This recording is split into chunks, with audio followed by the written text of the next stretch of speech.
Well, now, this is Robert from Merritt Web, and this is the sixth attempt at this video. I don't know what that means, but been trying for a while, and it's one thing after another. Notice a programming issue, then I notice a typo, then somebody knocked on the door, and all kinds of things been going on. Just can't seem to get this one out, and it must mean it's really important. So I suggest that you pay attention to it for one reason or another.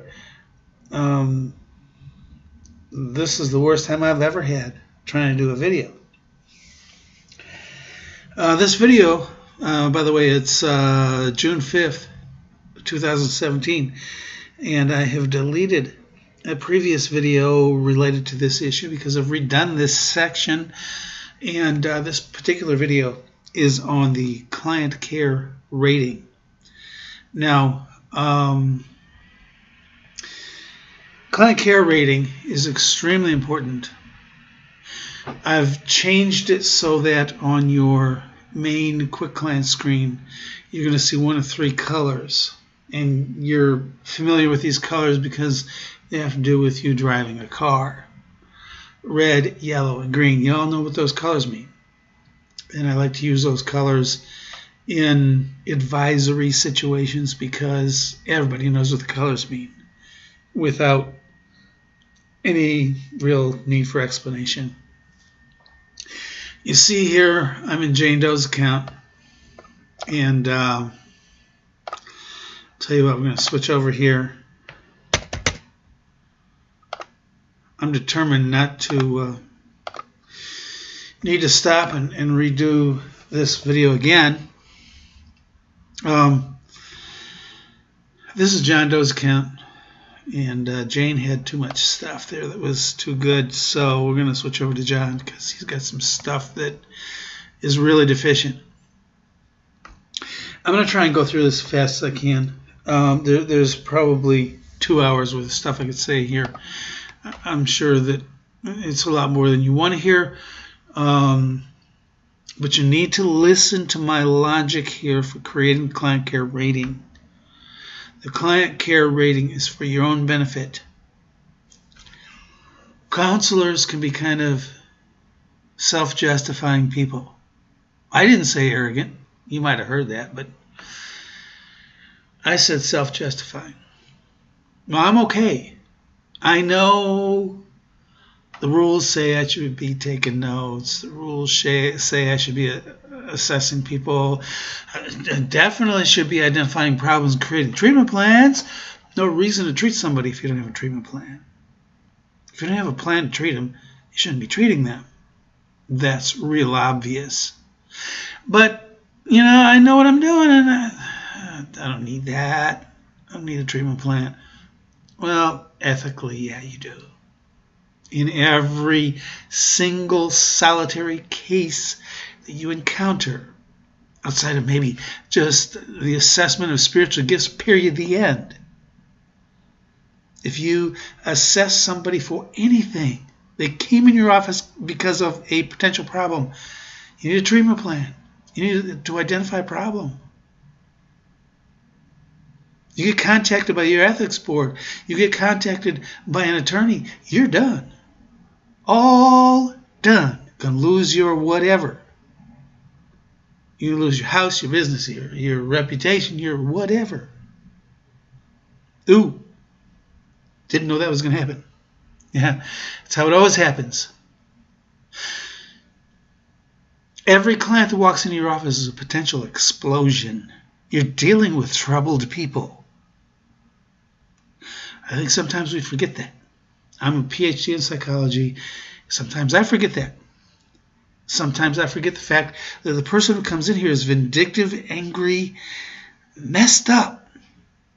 And they may just want to hurt people. And I may be the one who shows them some deficiencies that they have, and they decide they won't hurt me.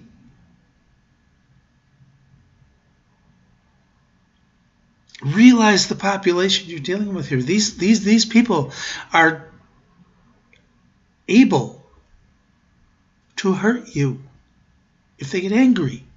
A lot of them are very angry. I see how much. The anger diagnostics is used because you know you're dealing with angry people. Angry people come after help. They will come after you. And if you don't cover yourself, that's on you when it all comes crashing down to you. So, okay. That's my compelling stuff to try to get you to do what you need to do. And I know counselors don't like to do some things. Some parts of this business really are not nice. Taking notes, identifying problems, creating treatment plans, all that kind of stuff. It's not fun. That's not the fun part of this business. Now, why you got into this business to write volumes. But that's what you got to do. 3 colors. Red. See it here. Client care deficiencies indicated. You find yellow. Client care deficiencies. The red is for critical care deficiencies. Client care deficiencies is going to be yellow. Adequate client care is going to be green. When you click on this, I got to go down here because my web link here today is just really messed up. Another problem I've had. Client care rating for John Doe. 2 different categories you're going to find. Critical client care and client care. Let's go through these very quickly. I could make this hours. In bolded, you're going to see here what the bottom line is. It's going to say that you're okay if it's adequate. It's going to say that there are critical client care deficiencies, that there are client care deficiencies, or it's going to say critical client care and client care deficiencies. It's going to tell you everything. This first part up here is for the critical stuff. There's 3 things under critical. And you're going to see green if the area is okay. You're going to see red if it's not. For John, you can see you have administered at least 1 assessment to John. So I'm going to tell you how many. You need to administer an assessment. It's going to encourage you to re-administer quick test. If you use old quick test results from 2 months ago, that's goofy. Don't even open it. It's goofy. If you want to look at it for historic purposes, that's okay. If you're using it to assess a client, that's goofy. It's free. Re-administer it so that you get a current temperature. Oh, I see the last time you were in my office, your temperature was 103. So I'm assuming 2 months later, your temperature's still 103. Now, quick test is the same as giving somebody the temperature. It's irrelevant that a person's temperature was 103 2 months ago. It's irrelevant that a person's anxiety level was 125 2 months ago. What is it today? Give them an 8-minute test to find out. In your office now. They can do it on their phone. They can do it on a tablet. They can do it on a computer. They can do it on whatever. Give them quick test. Problem identification. Let me get here real quick. There is an ethics statement out there, a couple of them, that say that it is unethical not to identify a problem. If you don't identify a problem, what could you possibly be seeing this person for? No problem? No session. No need for a session because there is no problem.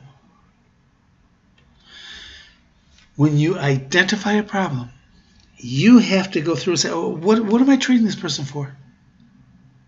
Why is this person coming back for the next appointment? Why? And can I treat that? Hard questions. Got to be answered. Treatment plan. Again, the same ethical statements that will say that you need a problem will tell you that you need a treatment plan. If you don't have a treatment plan, you don't have direction. A treatment plan is nothing more than A, B, C, D, E, F, G. Okay, after G, we're done. A person has made it through the course of being treated for depression, for anxiety, for whatever. I'm going to take them through A, B, C, D, E, F, G. And after we can check off all those things and say we've done all those things, then we have successfully treated that issue. The only other choice other than a treatment plan is winging it. I'm winging it. When they come in, we just kind of jabber. And we jabber for an hour, and then we say, okay, well, let's jabber again next week. Jabber, jabber, jabber, jabber. No possible course of action being taken. If it goes to court, you're going to lose your whatever. You're going to lose your house. You're going to lose your business. Because what they're going to say is you had no direction with this person. And they committed suicide. And now their spouse is standing in the courtroom. And you are going to lose everything. Because you treated a person, you didn't identify a problem, you didn't follow a course of logical treatment for that person. You were winging it. I'm winging it. If you wing your counseling, get out of the business. Because you are unethical in the way you treat your customers or your clients. There ain't no winging it here. Ethically. Ethically, you say A, B, C, D, E, F, G, we're done. That's how we treat people. We identify a problem. This person's depressed. Oh, okay, they're depressed. I've dealt with that before. I know I need to do A, B, C, D, E, F, G. When they get A, we go to B. When they get B, we go to C. And then we go to G, and we say, how do you feel now? Wow, I feel a lot better than when I came in here first time.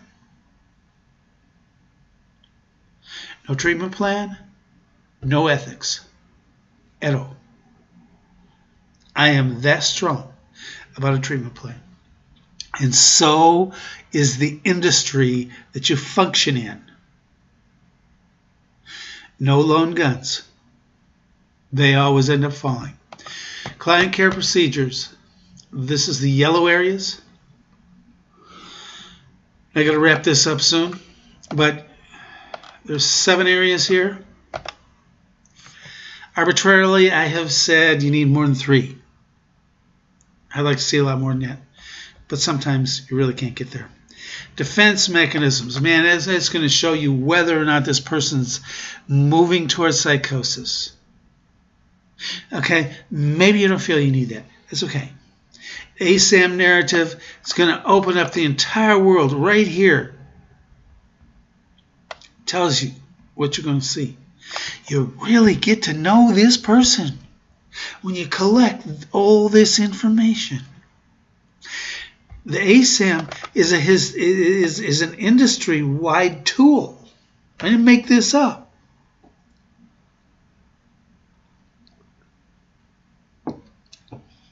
ACM is out there.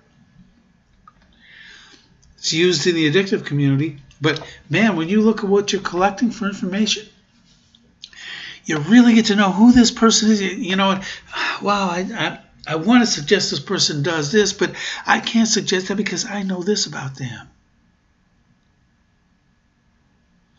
I know this issue related to the mental, emotional, and psychological behavior issues that wouldn't be beneficial for me to suggest some particular thing to them. Because you collected the information. Yeah, it took you some time to do it. So what? It's for the benefit of the client. Session notes. If you don't take session notes, the session didn't exist. What were you doing in the office with that person? You were not counseling them. If there's no session note, there was no session. The industry is adamant about the fact that you must take session notes. This is in the documents section. It's from the California Association of MFTs. I suggest you read through here like it's a test. This tells you everything you need to know about why you need to take session notes. So they call them progress notes. The industry is moving toward calling them progress notes. They're session notes. That's what they are. It doesn't matter in the system if you do them as therapist confidential notes, DAP notes, which I highly recommend, or SOAP notes because you're integrating with the medical community. If you're integrating with the medical community, you're going to need to do SOAP notes. If you're not, I suggest do DAP notes. SOAP notes are so unbelievably confusing. They're hard. No need for that. There's no need to make things harder than they have to be. All right, back to where we were. Homework. If you're not giving your clients homework, well, I wonder what you're doing. You know, you talk to a client in a session, stuff comes out. Oh, why don't you do this for the next week? Write that down as a homework assignment. When they come back in the next time, you've already opened the homework assignment from the previous time and said, oh, okay, I told them to do this. You open up the sessions. You know, I told you to do this. Did you do it? Let's talk about it. Where'd it go? What happened? All of this connects to the treatment plan. You're moving ahead in a logical course rather than winging it. Winging it is going to cost you everything when it all comes down to it. You will lose any court battle that you ever try to fight if you don't have a logical course. You need to diagnose. That's obvious. Medication and drug use. If a person's using medication or using crack, you need to put it down. You, as a therapist, if you don't have a prescription pad, you still need to record medications because they all have side effects.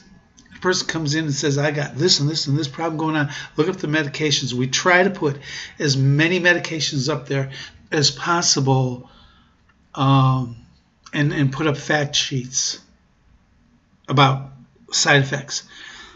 If a person has a side effect, you need to contact their medical doctor and say, hey, John Doe's seeing me, and he's having suicidal ideations, he's on Prozac, and I know that's one of the side effects. Integrate with the doctor. Biopsychosocial, the intake stuff. It simply says you know your client. If you don't know your client, you shouldn't be seeing them. If you haven't collected basic information about who they are, what do they do for a living, how many kids do they have they seen a therapist before, they've ever been arrested. If you don't know that kind of stuff, you don't care to know that kind of stuff, you shouldn't be in this business. There's no reason that you should not be recording biopsychosocial intake information. That information is located right here, complete client intake information. And when you click on that, well, it's server error right now because I got internet connectivity issues. But click on that, and you will see a ton of information that you can put in there. Start to put that information in so that you can get to know your clients a little better. I hope this helps. This is for your good. not mine. It doesn't benefit me at all if you use this system to its fullest, or if you avoid the areas that are important. It doesn't benefit me at all. It benefits you. I'm trying to help you cover yourself against that day when bad things happen. So think about what I've said. Look over your CCR when you get a yellow or a red and see what it says.